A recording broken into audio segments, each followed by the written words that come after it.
Meantime, I want to talk to my guest. Lucy Beresford is here. Hello. Lucy is a psychotherapist and broadcaster. And for the first time, we have Jack Rowlett, who's a political commentator. Hello, Jack. How are you doing? Hello. Not too bad. Thank you very, very much indeed for coming in. Tell us about your thoughts on the budget on Wednesday. What should Jeremy Hunt do, Jack, to, well, I mean, he's not going to turn around these polls that have been consistent for 2 years now. The Conservatives haven't been ahead in a single poll in that length of time. But tell me what you think he can do to maybe claw things back a little bit for the Conservatives.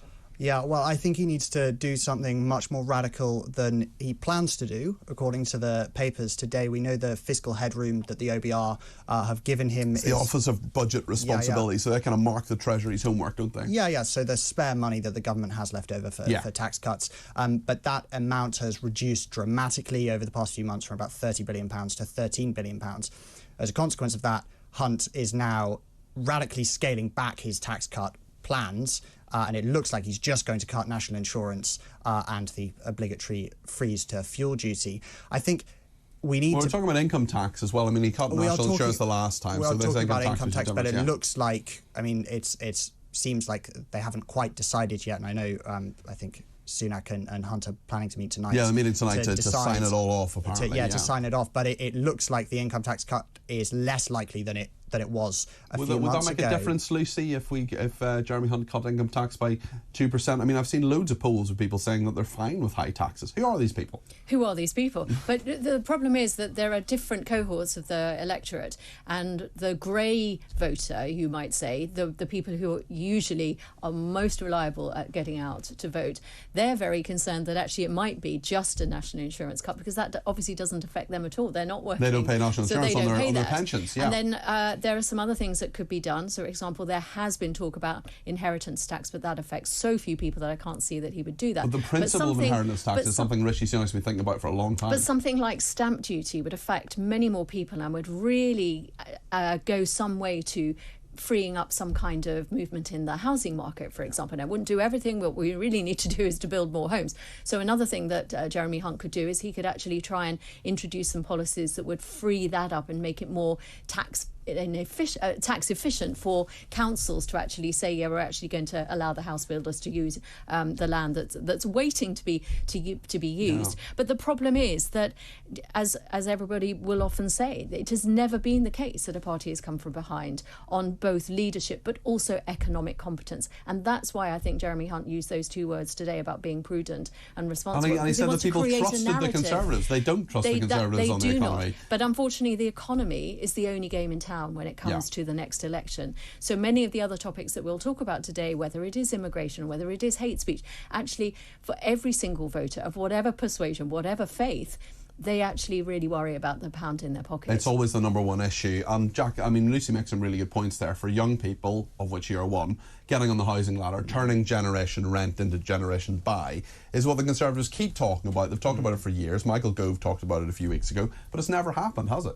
No, it hasn't. And really the only thing we can do to solve the housing crisis is to build more homes. We know that there's a big mismatch between supply and demand. That's the only way you can solve the problem. But immigration comes into that as well, doesn't it? If you have a lot more people coming into the country, they need somewhere to live. Yeah, if you're not going to increase the supply of homes as well, then absolutely immigration does become a problem at that point. I think also, you know, you talk about the grey votes. I think looking at the triple lock would be a great way to make savings. Good luck to any. Well, yeah. I totally agree with you. I think the triple lock is something that needs to be examined. But at the same time, show me a chancellor in an election year who's even got to talk about changing the triple lock to pensions. Well, it takes political bravery, doesn't it? But we know that if the state pension had been linked to wages instead of the triple lock measure, it would be costing about £6 billion a year less than it does at the moment. And these are the types of savings that Jeremy Hunt's looking for in other places at the moment. And also, if you're trying to actually broaden your appeal across the electorate, only focusing on policies that are for the over 65s, those people are going to maybe die before the next election. Yeah. So actually what you should be focusing on things for the younger voter. Jeremy Hunt was talking this morning about Rishi Sunak's speech on Friday, where he kept talking about unity. We need unity as a nation. We need to all see as one. I mean, surely there are always winners and losers in every budget. That always happens, but everyone looks at it and says, what's in it for me? We see these little calculators online where you can see, am I better off or worse off as a result of the budget? But I mean, it's very difficult to have something for everybody in any budget, isn't it, Lucy? But at the moment, I think there's a whole generation of people, anyone under 30 could reasonably say, for the last 14 years, you haven't done anything for us. Do you think what that's have true? you actually Jack, done for us? Are you under 30? Yes, I am. Do you think anything good has happened for you from the economic perspective in the last 14 years? I don't think so particularly. I think spending has massively increased on health, spending's massively increased on pensions, whilst it hasn't on education, it hasn't, we haven't invested in infrastructure, we haven't invested in housing. So I think things have got dramatically worse for working people.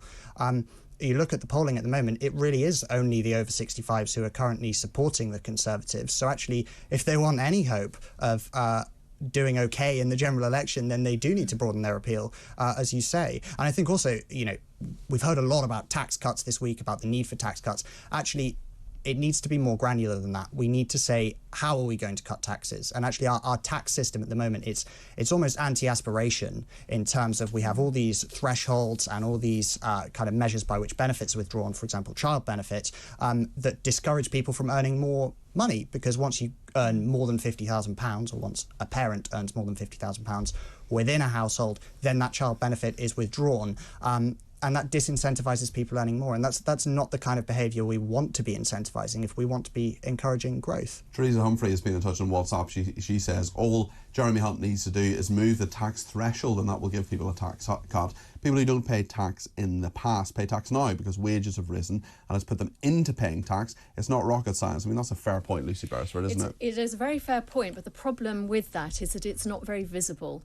And at the moment, what the government needs to be seen to be doing things is things that are very visible and that will make people feel more money in your wealthy pocket. enough. I mean, that's fairly, if you moved out of a tax bracket. But it's really funny how all of that is absolutely accurate and true.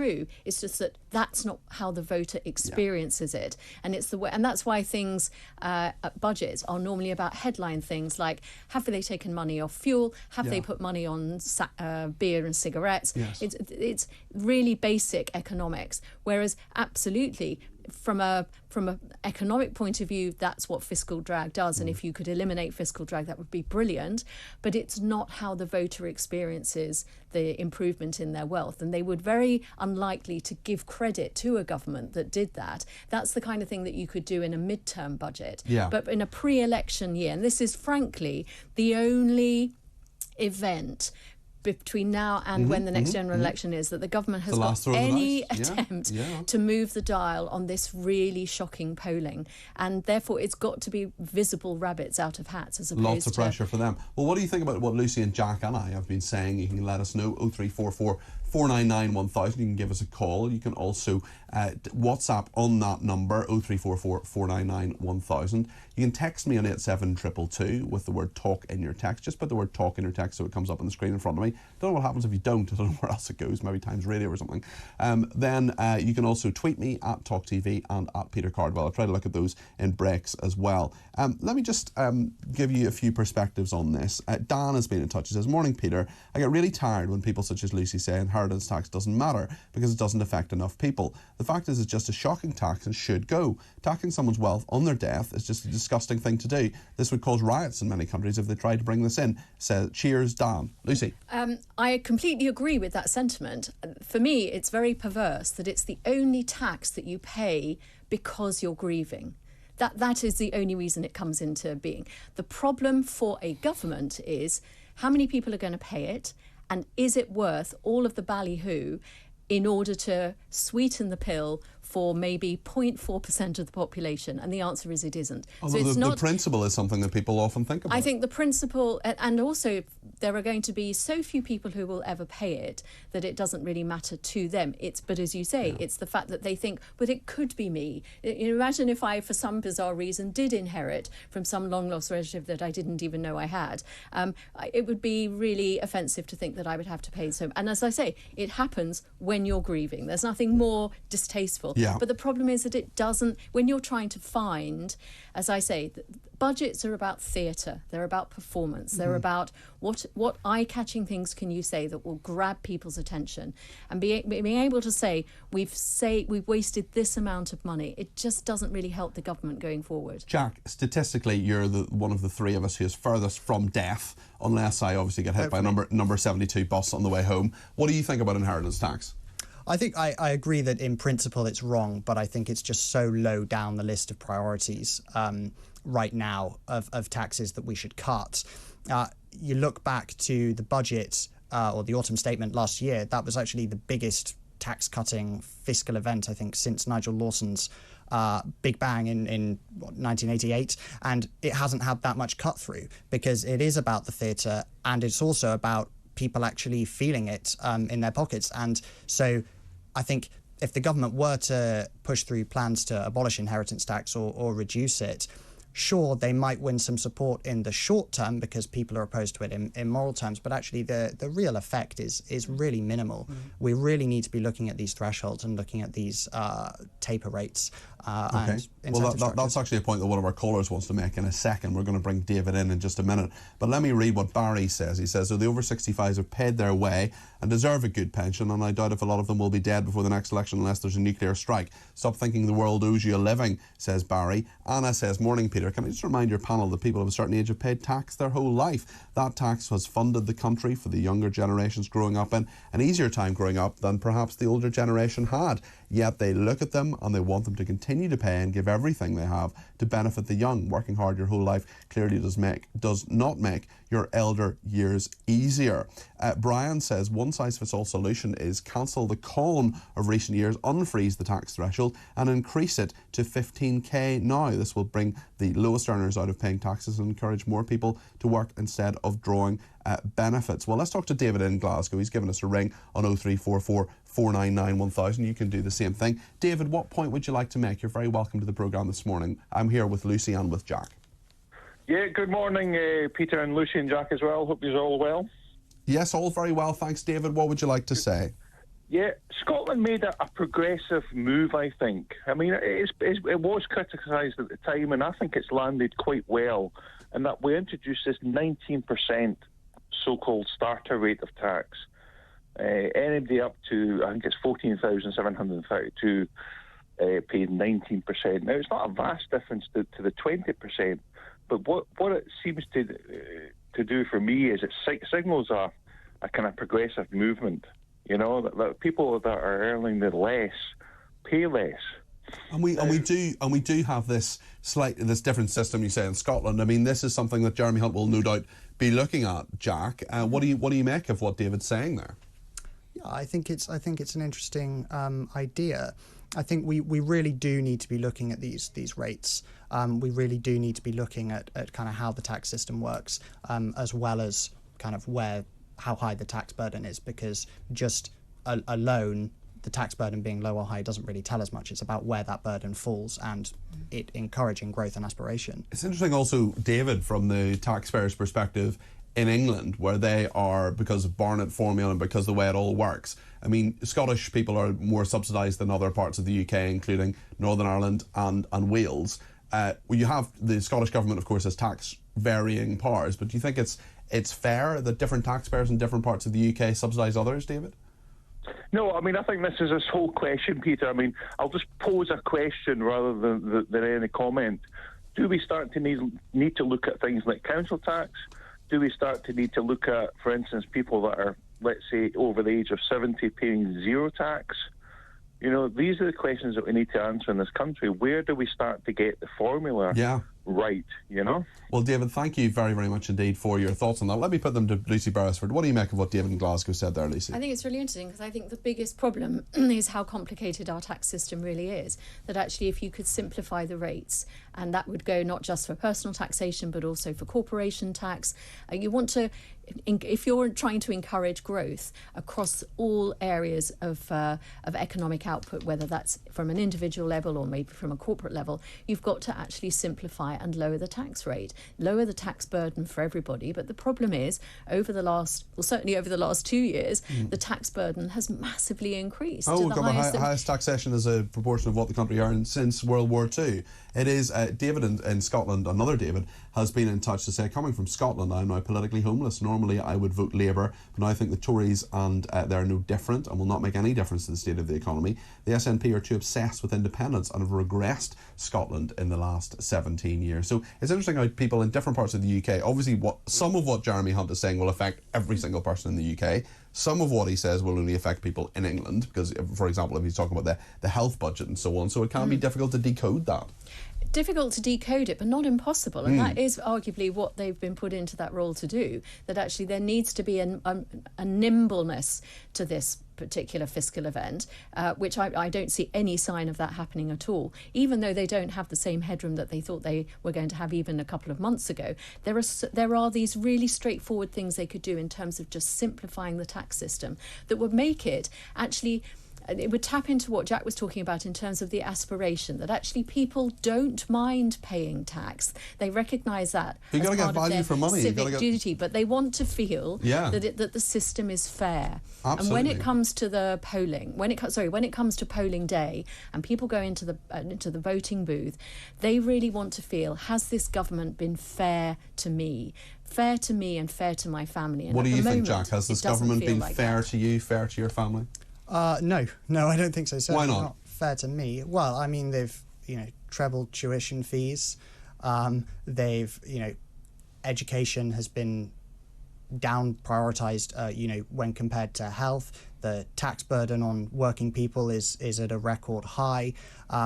They haven't built houses. That's the biggest thing of all, I think, is the issue of planning. And I think that's why, someone like myself, who would, broadly consider myself on the centre right, but actually leaning towards Labour, because I think the issue of planning reform is so big that only by doing that can we actually unlock. So that's fascinating. How old are you, Jack? I'm 23. You're 23. You're saying you're on the centre right, but you're thinking you could vote Labour. Yeah, and I voted Conservative the last election. But planning reform is just so important. Labour is finally saying the things that need to be said and promising the policies that need to be implemented in terms of building on the green belt, in terms of actually taking councils to task when they don't build enough homes, saying that they're going to bring back mandatory housing targets. All of that's really important. I think even if they fail on all of the other stuff, and I think they will fail on a lot of the other stuff, because I think a lot of their other policies are quite unimpressive and confused. But if they get that right, that is such a big deal. And it's such a shame that the Conservatives haven't solved this problem over the last 14 years, because it should be the party of the centre-right. A lot of people are feeling politically homeless. Maybe you're one of them. Maybe you want to talk to Jack and Lucy and tell them why. 0344 499 1000 is the number to call. Paul in York has done exactly that. He wants to talk about pensioners and something Lucy said. Paul, you're very welcome to the programme. What would you like to say? Good morning, Peter. Good morning. I'd just like to take issue with Lucy. She mentioned that a lot of the pensioners have been dead by the... I think that was a throwaway comment. That was a bit of a flippant comment, Lucy, wasn't it? Well, not least because it'll probably be within the next 4 years. But the sentiment is about what section of the universe of the electorate are you targeting? And to target people who are older, who are almost by definition more likely to vote, you're pushing at an open door. The key is to try to target people who aren't necessarily going to vote for you. There's a whole section of don't knows. All of the polling suggests that there's a really large section of people out there who don't think that it's Labour for them necessarily. Labour haven't sealed the deal. Is Lucy apologising to us pensioners for that? Am I apologising? For making the comment that I feel pensioners will be dead by the next general election. Well, I think it is literally the case that there will be some people who are voting in the next 12 months who are not going to be around. I'm sure Lucy in the next 4 years. Didn't mean to offend anybody, Paul. And I speak as someone who's nearly close to that age myself. How do you feel about I'm a pensioner myself, and I keep myself active and healthy, and I hope I'm around for about the next general election and the election after that. And many more after that as well, Paul. Thank you for your call. Sorry, go ahead. But who will you vote for, Paul? Who will you vote for? I will be voting Conservative because they tend to look after pensioners. They look after the triple lock at the moment. And this is why I wanted to mention to Jack, pensioners can't go out and earn an extra bit of living when they can't get out and about naturally through their health. Yet you want to take the triple lock away from us. Jack? Well, I think what we either need to do is take the triple lock away and link pensions to wages and prices, because you can't end up in a situation where wages are stagnating for workers, but pensioners, who are one of the largest groups in society, are entirely insulated from the overall conditions of the economy. Or you need to means test the state pension, because absolutely, I think if you're, a pensioner who's, who can't afford the basics in life, who is struggling, then you absolutely deserve government support. But the reality is, 1/4 of pensioners are millionaires. Pensioners are much more likely to own their own homes than other generations. So I don't think it's fair that we have this benefit, essentially, that is paid out to all pensioners, regardless of their status of wealth. When I started work at the age of 15 and a half, my contract with the government was I would pay national insurance towards my pension for when I grow older. It's not a benefit. It's something I've been paying for since I was 15 and a half. Paul, we've had a text here from Mary in County Down. She says the argument that older people should have favourable treatment on tax because they've paid tax and national insurance for their whole lives is flawed. The middle-aged and older generation enjoyed lower house prices and free university education. Young people are now starting their adult lives and careers with little or no prospect of buying a home, sky-high rent, massive student debt. I don't mean the older poor, I mean the doing very nicely, thank you, class. No, I mean, yes, okay, I'll take that argument to a proportion, but I started off married life with next to nothing in my pocket, worked hard all my life, never been unemployed, paid my national insurance every week on my wages, and just expect at the end of my working life the pension I've been paying all my life for. I think that's a fair point. A lot of people will feel the same way. We'll continue this debate after the break. Thank you to Paul in York. Thanks to Jack and Lucy. More from those two in just a minute here on TalkTV.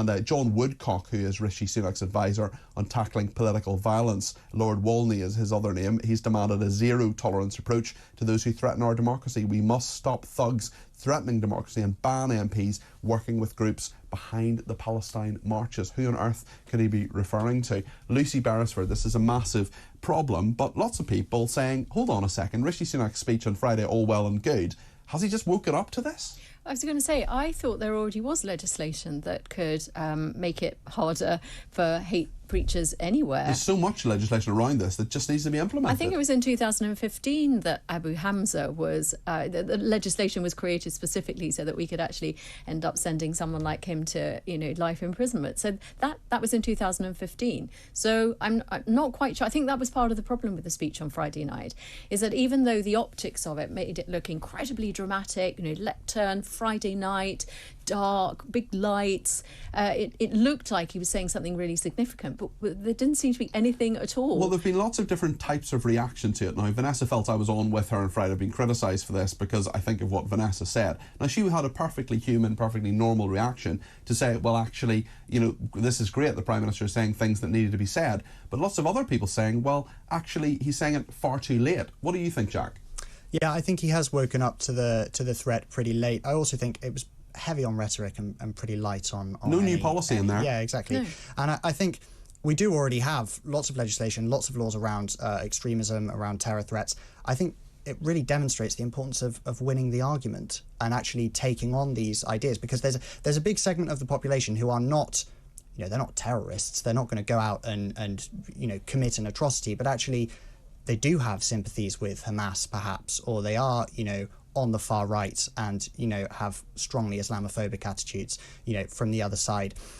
So you actually have to be prepared to take on those arguments. And I think that's kind of what Sunak tried to do on Friday. I think it would hold a lot more weight if he'd done this sooner and if he was prepared to stand up to his own MPs more swiftly. The likes he suspended Lee Anderson pretty immediately. But also, don't you think he could have done something during the whole campaign of Rochdale? I mean, part of the complaint on Friday night was, this is where we are, and George Galloway has won, and that's not a very good thing. That was, in essence, what the speech was about. You had a whole campaign to actually I don't think he went to Rochdale. No, who did? I don't think any of the member of the cabinet went to Rochdale at all. And word on the street says that the Conservative candidate, was on holiday for half of the duration of the election campaign. Well, they're never going to win. I mean, going on holiday might have been a more constructive use of their time. But even if they weren't going to win, you've got to make your argument. You can't complain if people vote for other people, but you were never around to actually put your side of the case. It's a fair point, Jack, isn't it?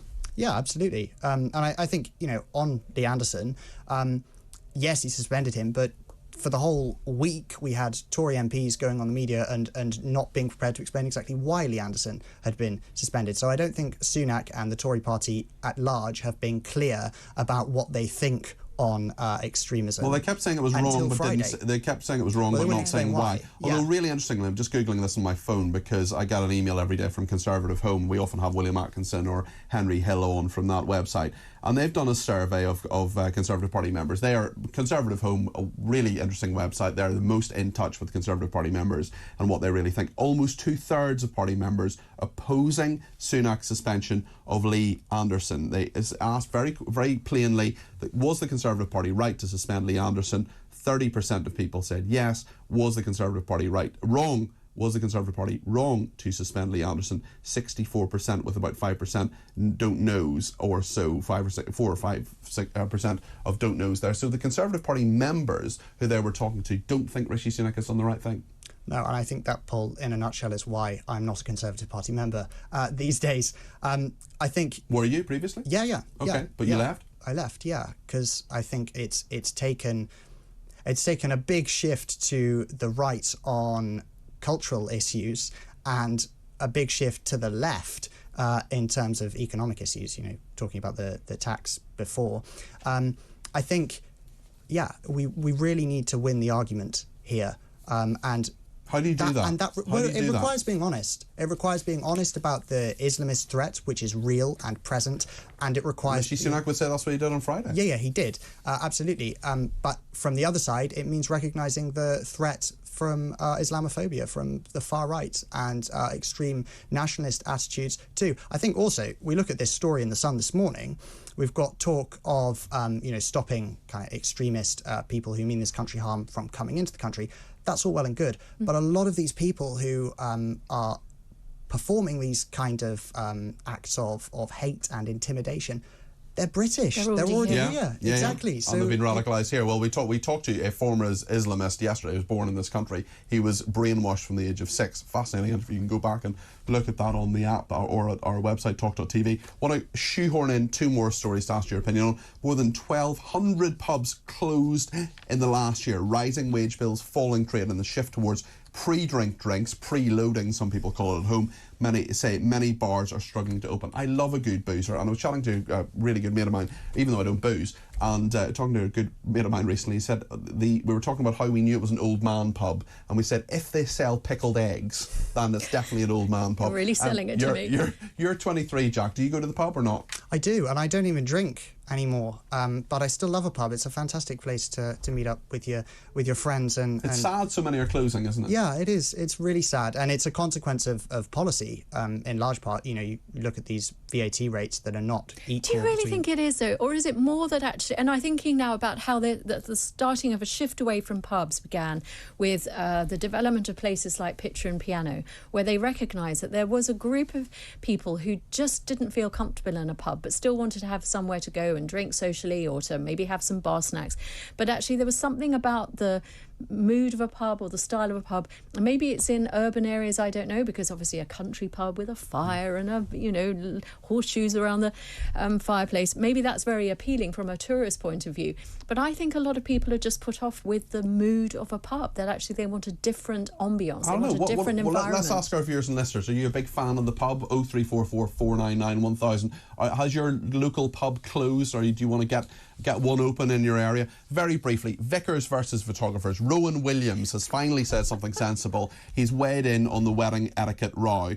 Some vicars can be a complete pain, he says, very quickly. Have you seen wedding photographers that have been a pain, Lucy? I think the problem is on vicars? Instagram, it's very much about Instagram nowadays, and there's so much time taken up with the videoing within the church of the ceremony. So what ought to be this really solemn moment and this really special thing where there is no photography at all has now actually been hijacked by brides or bridezillas or groomzillas. Although my friend is a wedding photographer and says the mother-in-laws are a lot worse than the bridezillas. Jack, have you been in many weddings? You're only 23. Yeah, well, I've been to a few weddings in my time. I think, well, we talked about winning cultural arguments before. I'd like to win this cultural argument, which is that people need to be in the moment more. Yeah. People shouldn't be thinking about Instagram on their wedding day. They should be thinking about I was at a music concert the other night. People were watching it through their phones. Just be in the moment. I went to a lot of weddings with my friend Fiona in our late 20s. They dipped for a while, and then we started being invited to a lot more. And I said to Fiona, I said, what's going on here? You know, what's the issue? We're going to a lot more sort of 27, 28.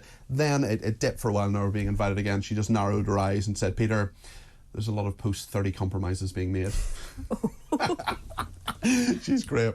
I mean, what do you think? Do you think Rowan Williams has the right to say this, Lucy? Well, I think the problem is that sometimes it's all about the vicar. The vicar thinks it's my church. It's my show. And therefore it should all be about me. I think very much with Jack that it shouldn't be, or you do want a record of it. But actually I've been to weddings where everything is so discreet you almost wouldn't know that the photographer was there. There's been like a little camera set up so that the photographer's not running around. They're actually doing it remotely. But you do want a record. There is something very nice about watching the video and seeing the photos. I don't like wedding after the videos. event. I don't think anybody wants to see wedding videos apart from people who've actually been Watch married. mine every year. Goodness me. Well, Jack, you've all this ahead of you, no doubt, all these weddings when you're in your late 20s. Thank you both to Lucy and to Jack. Lots more to discuss, including with you in the next hour here on TalkTV.